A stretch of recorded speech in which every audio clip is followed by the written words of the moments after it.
Oke, selamat pagi untuk kita semua. Pagi. Pada saat ini kita akan melakukan kegiatan diseminasi yang akan dibawakan oleh CGP EPTA. Tapi sebelum acara ini dimulai, kita akan berdoa. Doa akan dipimpin oleh Memuni.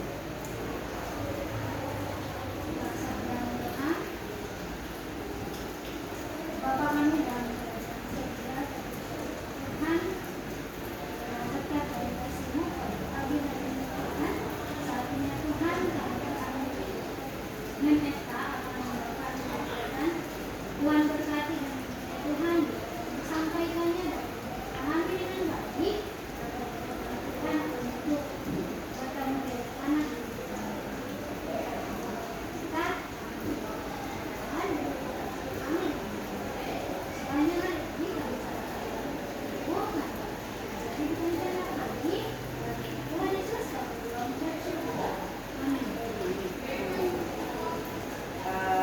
Untuk acara selanjutnya, saya serahkan kepada BPEPTA untuk membawakan materi tentang budaya positif. Mari kita sama-sama mendengarkan dan kita bisa memberikan pertanyaan kepada BPEPTA. Oke, dipersilakan, Mem.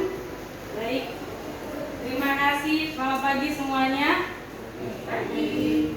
Baik, teman-teman, mohon maaf mengganggu waktunya karena memang ini salah satu tugas yang harus saya selesaikan, yaitu mendiseminasi atau membagi sedikit materi tentang budaya positif yang akan saya lakukan di sekolah ini dan mungkin juga bisa kita lakukan semua masing-masing kita. Baik, saya CGP Angkatan 7 ya, nanti mudah-mudahan teman-teman juga akan mengikuti CGP Angkatan 8 dan ini menjadi salah satu motivasi ya untuk kita lebih berkembang. Nih, latar belakang yang menjadi latar belakang saya buat aksi nyata yaitu menolong dan memotivasi memiliki karakter yang beriman terhadap Tuhan Yang Maha Esa serta peduli terhadap lingkungan. Ini adalah salah satu motivasi kenapa saya membuat sebuah aksi nyata budaya positif di sekolah, karena saya ingin murid-murid kita punya karakter. Ya, kita tidak mau kan lulusan kita tidak punya karakter atau tidak bisa menikmati hubungannya bersama dengan Tuhan dan peduli terhadap lingkungannya. Lalu tujuannya menyebarkan pemahaman, pengalaman, penerapan budaya positif pendidikan yang berpihak pada siswa dan kebiasaan-kebiasaan positif di sekolah bertujuan untuk murid yang berkarakter B5 ya, atau profil Pancasila. Murid yang beriman dan bertakwa. Ya, ini salah satu yang kita sudah lakukan, berdoa sebelum dan sesudah pelajaran, bahkan di tengah-tengah pergantian pembelajaran, dan ada acara yang kita lakukan setiap hari Selasa maupun hari Rabu. Nah, Ki Hajar Dewantara mengatakan dalam melakukan pembaruan pendidikan hendaknya diingat bahwa segala kepentingan anak-anak didik, baik mengenai hidup diri pribadinya maupun hidup kemasyarakatnya, jangan sampai meninggalkan segala kepentingan yang berhubungan dengan kodrat keadaan, baik pada alam maupun zaman. Sementara itu segala bentuk isi dan nirama atau yakni mewujudkannya hidup dan penghidupannya seperti demikian. Hendaknya selalu disesuaikan dengan dasar-dasar dan asas hidup kebangsaan yang bernilai dan tidak bertentangan dengan sifat-sifat kemanusiaan. Atau dalam bahasa lebih simpel, jadi pendidikan itu hendaknya bukan hanya mendidik memberikan materi, tetapi juga mendidik mereka dalam karakter mereka. Ya, di sini dicontohkan bahwa seorang pendidik itu ibarat katanya menanam padi. Menanam padi itu tidak cukup hanya disemai bibitnya lalu dia akan bertumbuh dengan sendirinya. Ya, seperti itu, tetapi dia butuh dipelihara, butuh dipupuk, butuh dikasih air, dan butuh juga dibersihkan dari ulat-ulat yang menyerangnya. Ya, ini dicontohkan kepada anak-anak didik kita. Tidak mungkin kita kita kasih materi lalu dia jadi anak yang baik. Tidak seperti itu, tetapi kita harus kasih dia materi, kasih dia bimbingan, lalu kita harus buang dia punya karakter yang tidak baik, sehingga nanti akan terbentuk padi unggul ataupun anak didik kita yang berprestasi atau yang berkarakter baik. Nah, ini mungkin sudah dilihat teman-teman. Boleh dicoba dulu berdua-berdua. Mem Roima coba tutup tangannya, lalu Muni yang buka. Coba bayangkan Mem Roima di dalamnya ini ada uang. Uang yang akan diambil oleh, contoh salah satunya aja, Mem Rima dulu. Nanti Mem Muni mau ambil uang yang ada di dalam tangannya Mem Rima. Boleh Mem Muni yang buka, bagaimana memaksa, mau digelitikin juga boleh. Ayo Mem Rima, kira-kira mau nggak ngasih uang yang ada atau emas yang ada di dalam tangannya Mem Rima? Jangan dibuka Mem Rima, ditutup. Bayangkan di dalam tangannya Mem Rima ini ada emas, mau diambil, boleh nggak? Mem Rima lakukan apa dengan segala cara supaya tetap jangan dibuka? Aku kasih kamu handphone. Isinya sangat berharga, melebihi harga dari handphone. Oh, saya tambah-tambah nggak? Ya, mungkin Mem Muni bisa kelitikin tangannya supaya dia terbuka. Kalau enggak.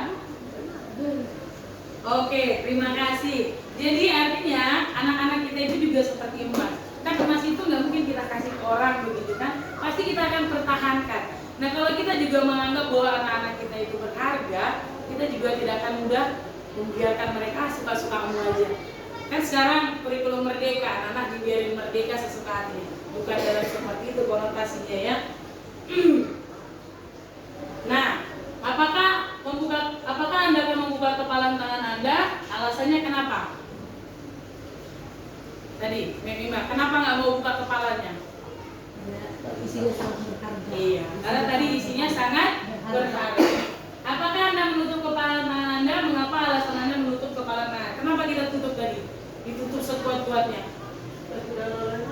Supaya tidak ada yang ngambil, baru Berharga isinya. isinya sangat berharga ya. Kalau berarti kan kalau anak-anak itu kita berharga, berarti kita akan pegang, kita didik, kita rawat. Ya, sama kalau petani kan supaya dia menghasilkan padi yang unggul berarti dia harus rawat. Kalau ada ulat dibuang, kalau padinya sedikit kurus dia kasih pupuk. Seperti itulah kita diibaratkan.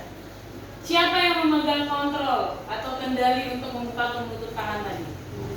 Diri kita sendiri. Kita kalau di sekolah berarti kita sebagai pengontrol. Apakah anak-anak itu kita akan biarkan ribut waktu kita pembelajaran? Tidak kan? Jadi kita yang mengontrol atau yang mengendalikannya. Ya, ini guru itu ini ya Dr. William Glasser mengatakan teorinya hari berkembang dan dinamakan choice theory meluruskan beberapa miskonsepsi. Biasanya memang ada miskonsepsi di dalam pendidikan kita. Yang pertama, guru mengontrol murid. Apakah ini benar seutuhnya? Semua penguatan positif, efektif, dan bermanfaat. Ilusi bahwa kritik membuat orang merasa bersalah, menguatkan karakter. Ilusi bahwa orang dewasa memilih hak untuk memaksa. Ini yang terjadi di dunia pendidikan kita sekarang.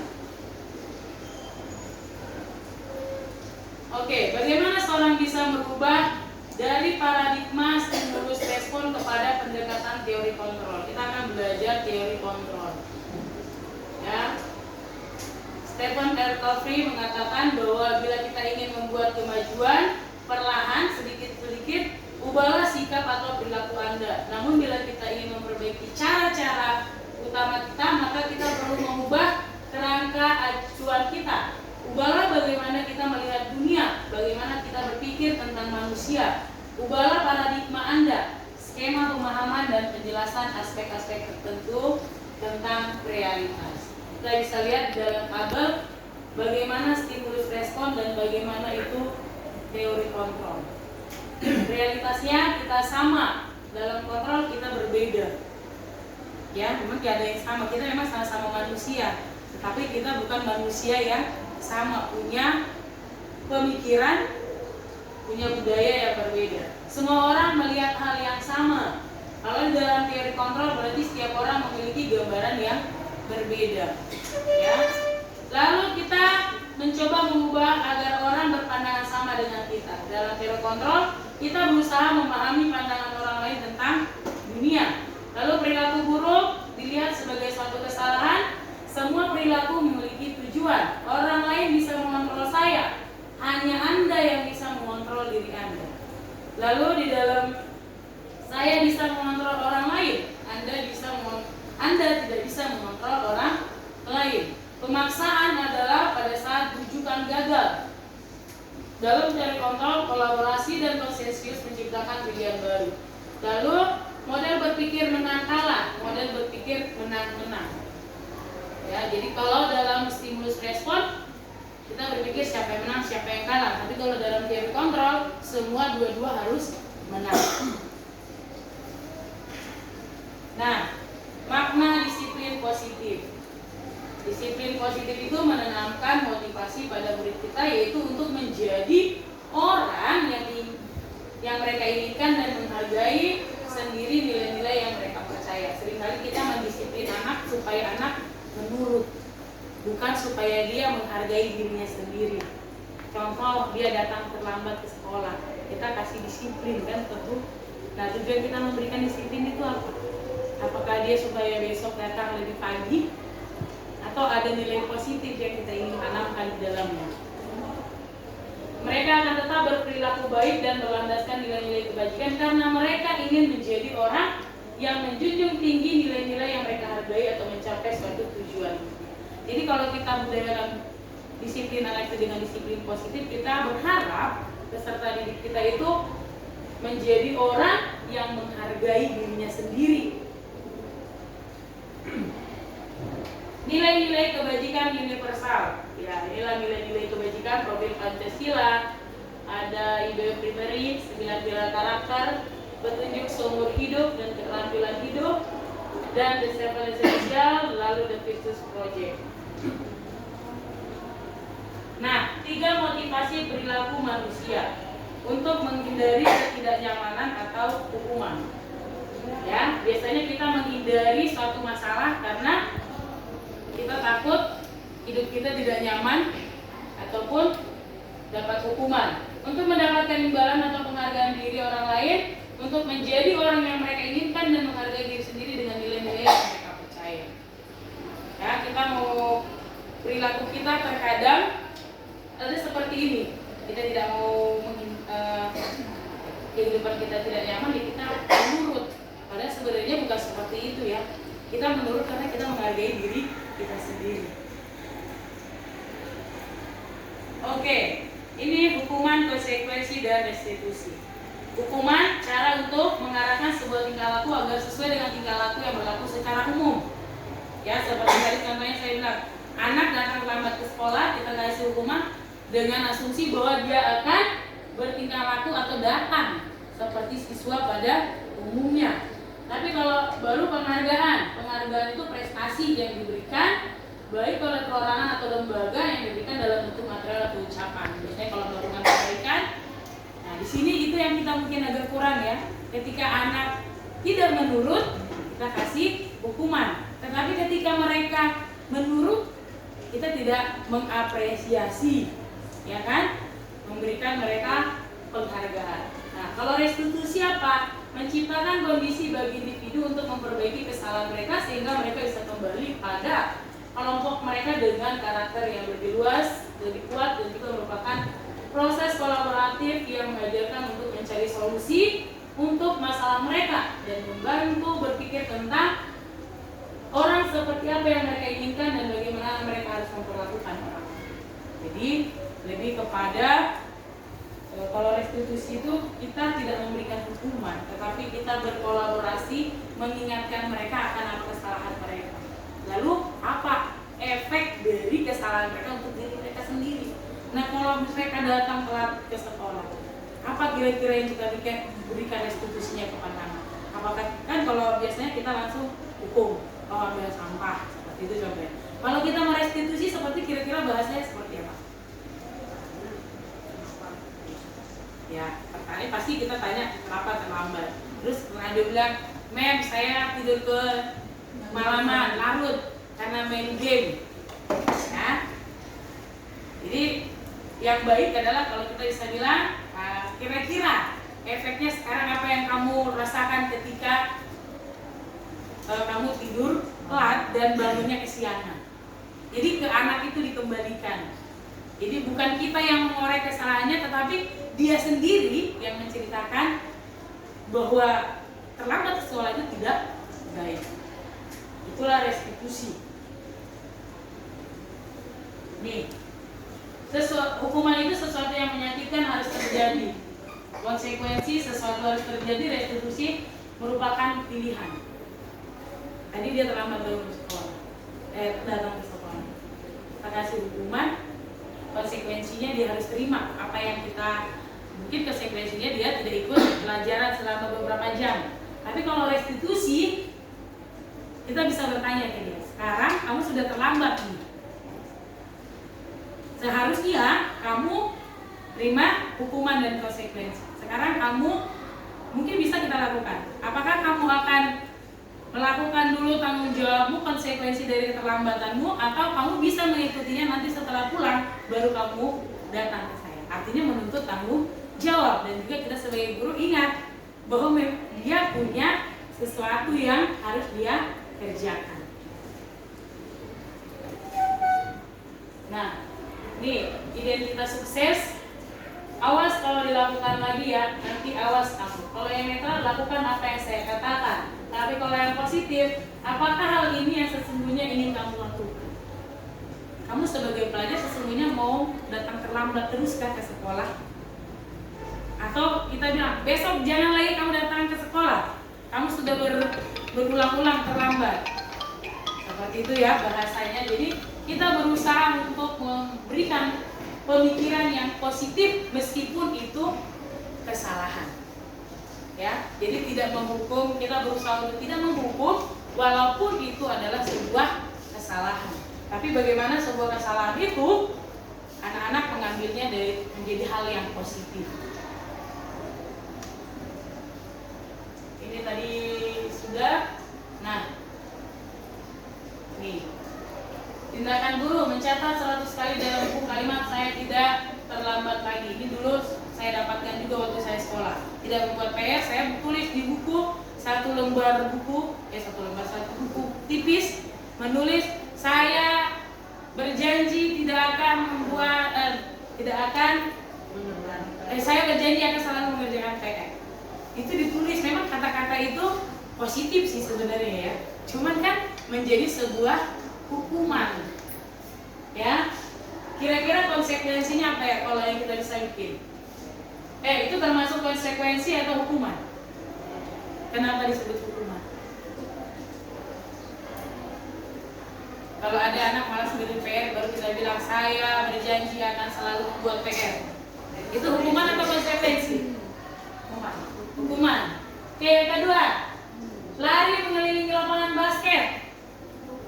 Hukuman. Membersihkan coretan yang dibuatnya di meja tulis. Konsekuensi ya. Lalu murid diminta untuk push up 15 kali.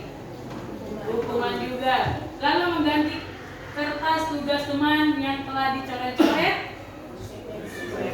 Konsekuensi. Berjemur di lapangan basket jam 12 siang.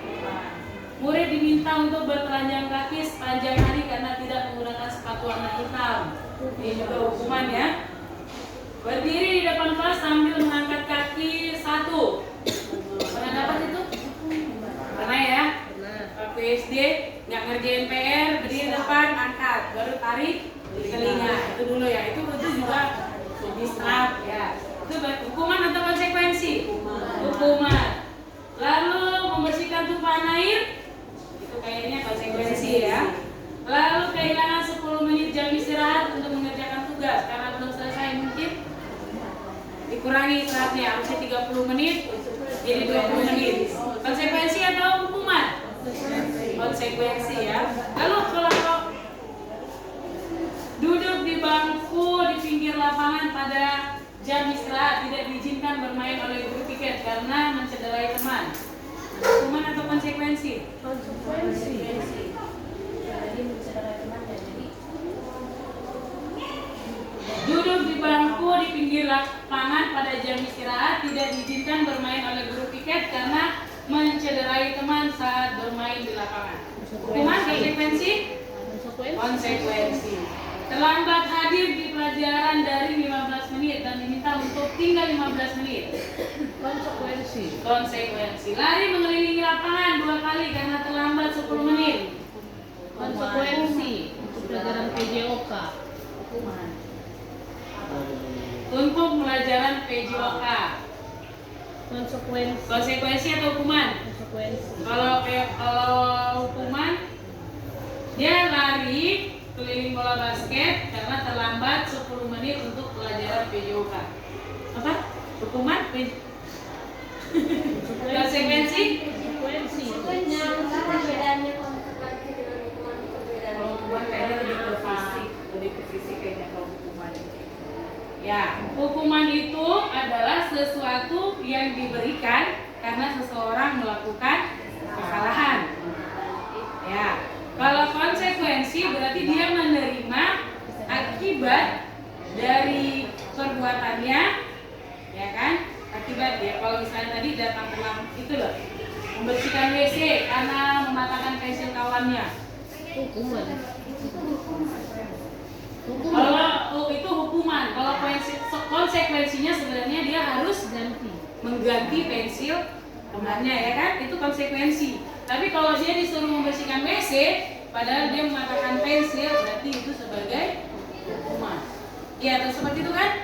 Ya, itulah yang perbedaan antara konsekuensi dengan hukuman. Oke. Penghargaan maupun hukuman adalah cara-cara mengontrol perilaku seseorang yang menghancurkan potensi untuk pembelajaran yang sesungguhnya. Menurut Kohn, secara ideal, tindakan belajar itu sendiri adalah penghargaan sesungguhnya. Kohn selanjutnya mengungkapkan beberapa pernyataan dari hasil pengamatannya selama ini tentang tindakan memberikan penghargaan yang nilainya sama dengan menghukum seseorang.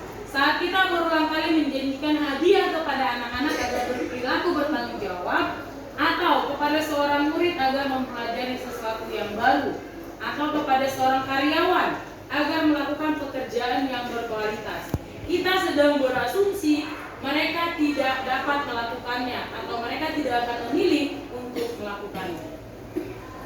Jadi kadang-kadang hukuman dan penghargaan itu diberikan bukan karena prestasi atau bukan karena bukan karena hal yang menyenangkan ya, tetapi karena ada hukuman juga di balik penghargaan ini. Contoh ini tadi kita bilang ke anak-anak, kalau kamu rajin belajar akan dikasih hadiah. Sebenarnya itu kan bukan hadiah yang memang dia dapatkan karena apa ya, kesenangan, tetapi karena ada bagian dari hukuman juga di situ kan, memaksa dia untuk belajar. Kira-kira bisa nggak ini? Kalau misalnya dia ulang tahun, kita kasih hadiah, kan ada tuntutan di dalam itu kan, ya, karena dia ulang tahun, kesenangan kita kasih. Tapi kalau kita bilang ini seperti tadi yang murid, kalau kamu bisa menguasai materi ini, kamu akan saya kasih hadiah. Itu kira-kira penghargaan atau juga kan ada hukuman di dalamnya secara tidak langsung.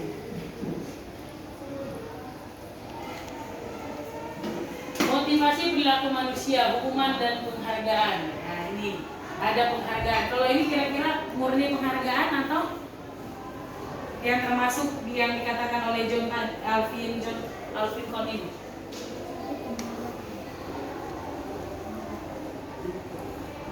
Penghargaan karena nggak dijanjikan akan dikasih hadiah.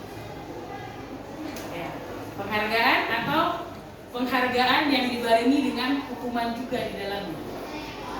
Hukuman untuk orang yang tidak mendapatkan. Hukuman apa?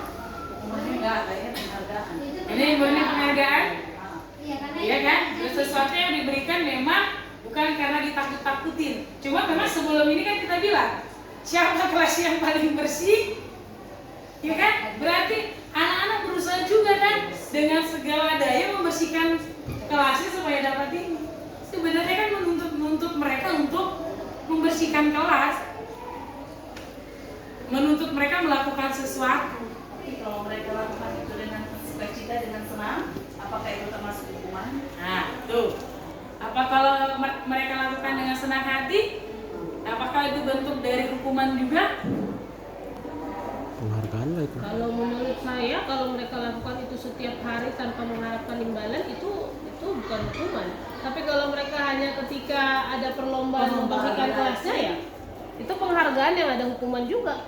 Ya, jadi kalau sebenarnya ini kalau menjadi watak karakter pembiasaan, sebenarnya itu bukanlah hukuman, tapi itulah yang tadi bagian dari mendidik itu tadi kan. Dari restitusi yang kita lakukan bahwa kalau kelas kita ini bersih, kita menikmatinya, kita ya banyak hal yang bisa kita ajarkan. Tapi kalau hanya untuk menunggu ini saja, saya rasa ini juga penghargaan yang dibarengi dengan hukuman. Karena mereka akan berusaha pada hari itu saja, dipaksa untuk, karena merasa malu juga kan kalau saya nggak dapat hadiah. Ya, ini sanksi ya dari, ya ini yang kemarin saya lakukan, dia melanggar peraturan, tidak mengerjakan PR. Ya, ini jelas hukuman ya. Nah, pengaruh negatif dari penghargaan: tidak efektif, merusak hubungan, mengurangi ketepatan, menurunkan kualitas, mematikan kreativitas, lalu menghukum. Benar? Kira-kira ini benar? Menurut yang ini benar nggak? Pengaruh negatif dari memberi penghargaan. Dengan memberikan penghargaan seperti yang tadi yang di dalam gambar itu, kira-kira ini ada nggak di dalamnya?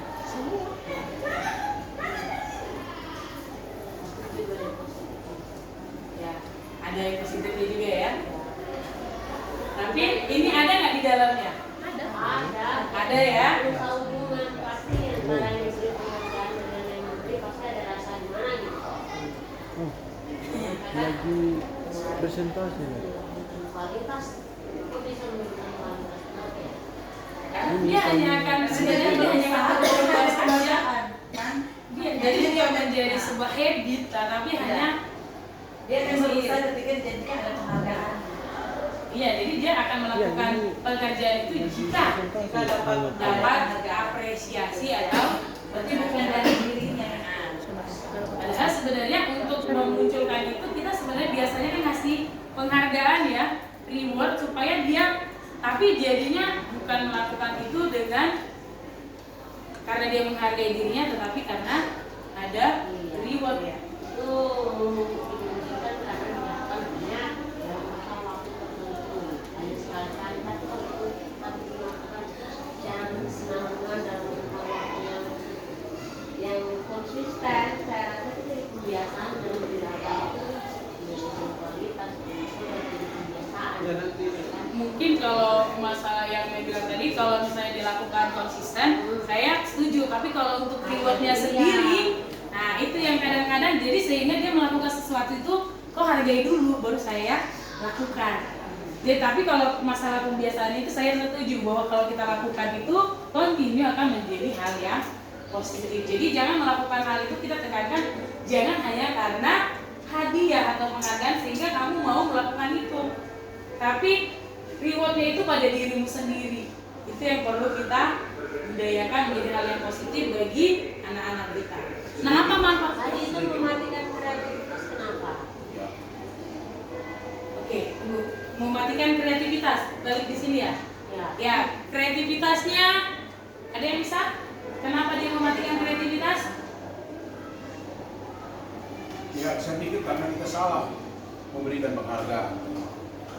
Kita memberikan penghargaan karena nilainya tinggi, bukan karena rajin belajar. Atau, Ya. ya, Jadi hanya kalau rajin dinilai. belajar baru kita kasih. Misalnya anak-anak sangat senang sekali membersihkan kelas dari teman-teman ini, perlu dihargai. Gitu. Tapi kita selalu kasih penghargaan itu karena nilainya tinggi. Kan akhirnya mati kreativitas, berarti aku yang paling pintar dong di sini. nggak perlu belajar lagi. Begitu selalu naik. Berarti kita hanya menghargai proses akhir, ya kan? Hasil akhir, Pak, proses akhir, hasil akhir. Yang seharusnya kita hargai adalah prosesnya dia. Itulah kenapa ada yang namanya sekolah. Sekolah itu kan sebenarnya proses ya. Bukan jadi anak itu nggak bisa dihargai hanya karena selembar nilai, tapi bagaimana prosesnya mendapatkan itu. Seperti itu mungkin ya. Mungkin saja memang orang itu nggak dapat nilai yang terbaik, tetapi dia paling rajin belajar, PR-nya bagus, pernah nggak kita hargai gitu nah? kan nggak kita hargai.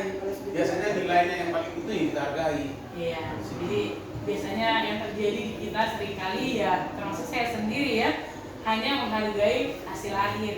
Harusnya yang benar adalah kita menghargai proses. Seperti itu ya. Oke. Manfaat restitusi. Restitusi itu bukan untuk menebus kesalahan, namun untuk belajar dari kesalahan. Memperbaiki hubungan. Jadi kalau kita mau hukum, anak biasanya benci kan.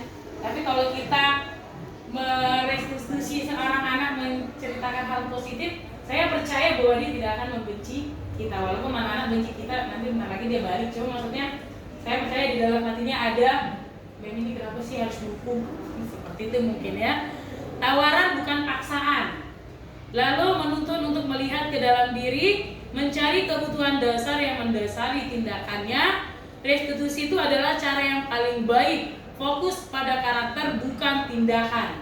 Lalu restitusi itu menguatkan, fokus pada solusi, mengembalikan murid yang berbuat salah pada kelompoknya. Apa itu restitusi?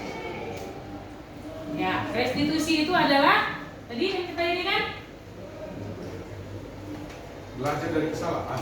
mengembalikan rasa percaya diri anak ketika dia dalam keadaan bersalah.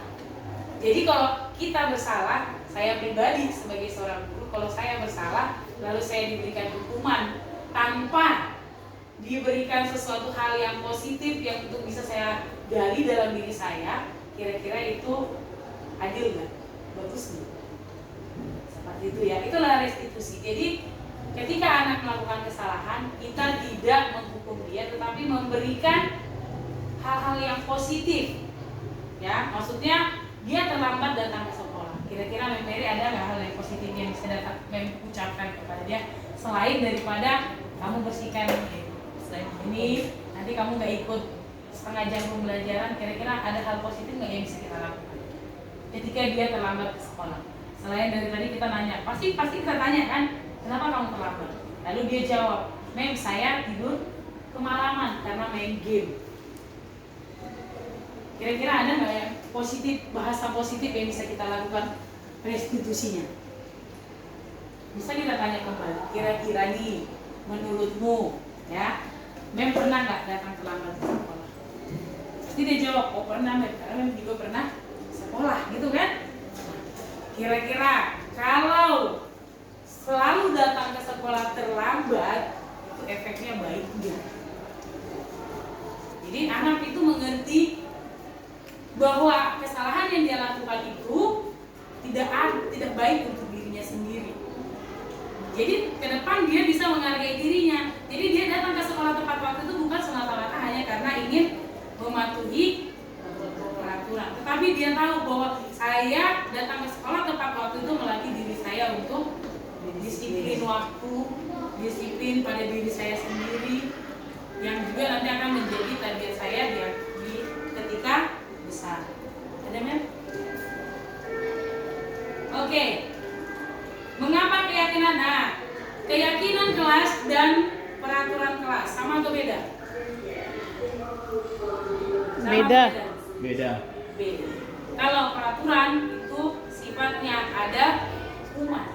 Tapi kalau keyakinan berarti kita semua warga sekolah meyakini sesuatu budaya positif dan dilakukan bersama. Nah, kalau itu tidak dilakukan, bukan hukuman yang didapat, tetapi Konsekuensi. guru memberikan konsekuensi setelah si guru merestitusi, menanyakan kenapa kamu melakukan, kenapa kamu melanggar, atau kenapa kamu tidak mengikuti keyakinan kelas kita. Contoh, kita sudah meyakini, oke, semua warga sekolah kalau keyakinan itu bahasanya positif. Kalau peraturan nih, dilarang membuang sampah. Bahasa positifnya apa? Buanglah sampah pada Buanglah tempatnya. sampah pada tempatnya. Nah, maka kita buat suatu keyakinan di kelas. Semua warga kelas atau semua kelas 6 membuang sampah di tempatnya. Nah, ketika ada yang tidak membuang sampah di tempatnya, maka yang kita berikan hukuman atau enggak? Yang kita berikan hanya konsekuensi. Kira-kira bagus nggak? Bukan langsung bilang kamu buang sampah tempatnya denda 5.000. Seperti itu hukuman kan? Tapi yang kita butuhkan adalah restitusi sebenarnya. Restitusi itu mengembalikan diri anak supaya dia menghargai dirinya. Restitusi dan konsekuensi. Kalau dia mau sampah pada tempatnya, kamu ambil sampah kembalikan. Nah, itu konsekuensi.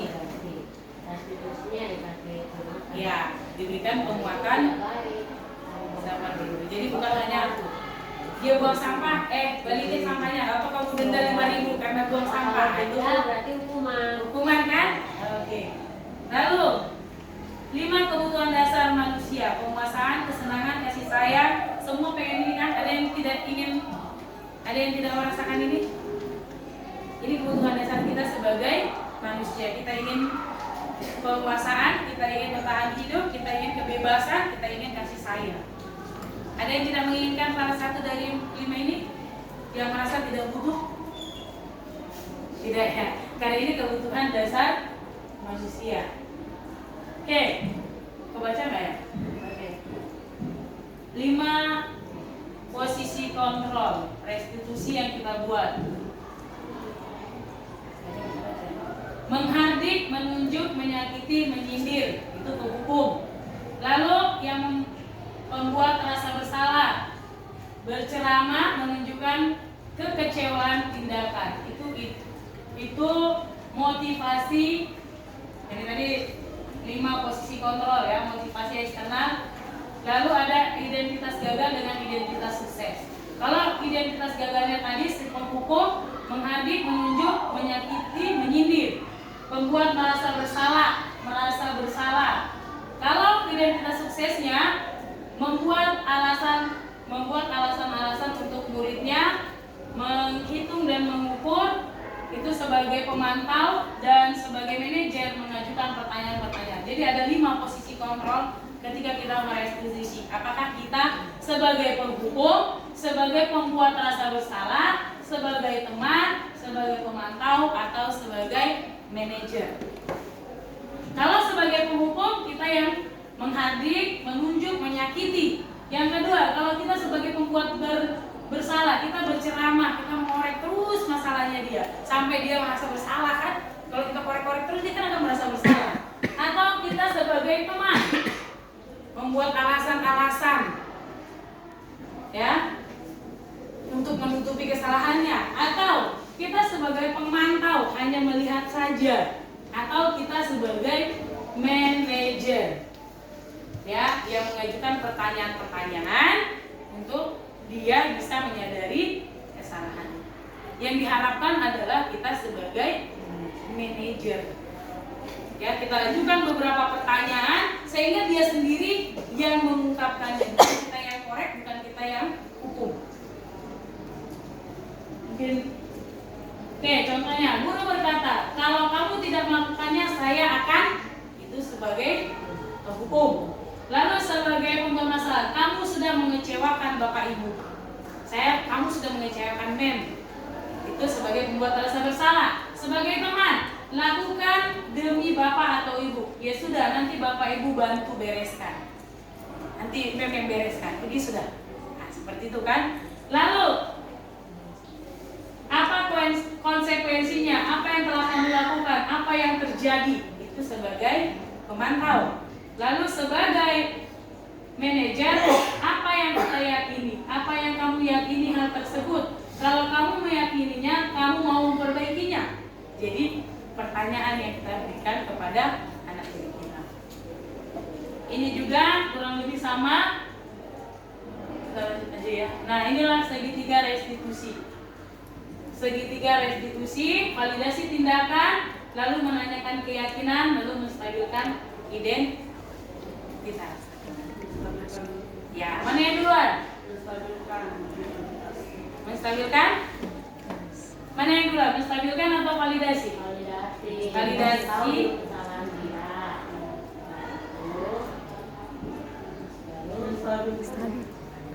Stabilkan ya, stabilkan dulu harusnya ya. Stabilkan, lalu validasi, baru ke menanyakan keyakinan. Stabilkan ini artinya kita nanya kenapa, nak. Redam dulu emosinya.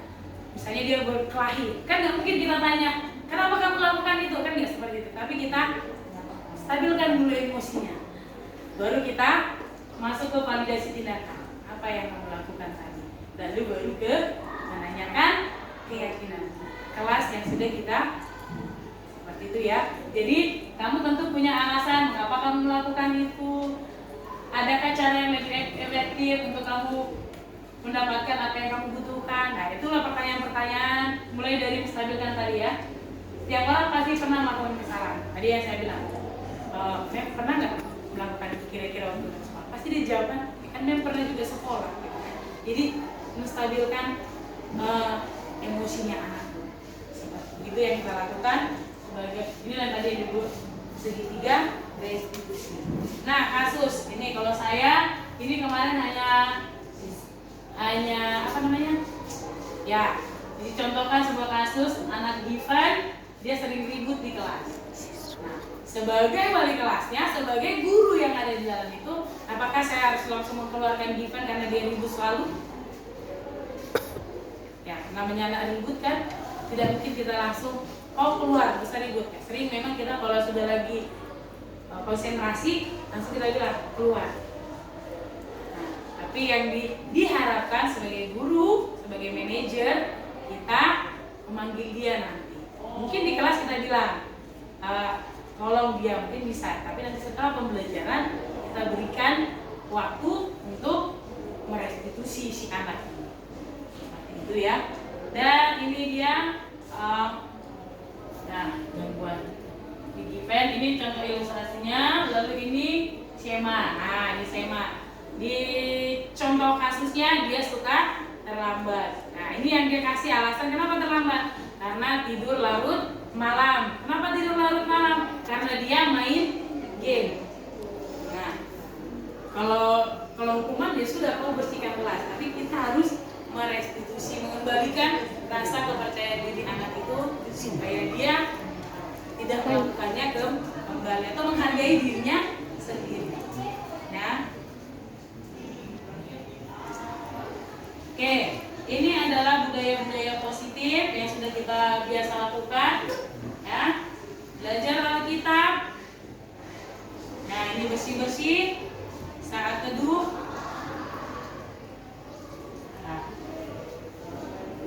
Oke, ini saja yang dapat saya sampaikan. Mungkin ada pertanyaan dari teman-teman. Tadi di tengah-tengah sudah sembari kita sambil menanyakan pertanyaan ya. Inilah yang budaya-budaya positif yang ingin saya pribadi lakukannya di sekolah kita, dan saya rasa itu juga budaya positif yang bisa kita lakukan bersama-sama. Jadi biarlah melalui pelajaran ini kita juga dapat pemahaman baru. Ya, bukan saya aja yang ikut CGP yang dapat ilmunya, tetapi diharapkan ilmu itu juga bisa dibagi. Tadinya kalau itu tadi daring, saya sudah ajak dari luar ikut daring kayak Motlin, Herald itu udah kemarin saya bilang. Cuman sayang saya tidak bisa rekam, jadi langsung saja seperti ini. Jadi ada tambahan atau masukan yang ingin diberikan sesuai sehubungan dengan materinya? Pendiri ada masukan atau tambahan? Kalau pertanyaan mungkin tadi di tengah-tengah sudah menyambi ya, karena juga terbatas oleh waktu. Jadi sekali lagi terima kasih buat kita semua, terima kasih untuk waktunya. Semoga ini dapat memberikan hal yang positif buat kita, terlebih untuk sekolah kita. Terima kasih.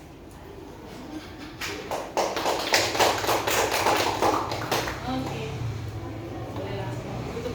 Terima kasih untuk Pemekta yang sudah membawakan destinasi untuk kita pada pagi hari ini.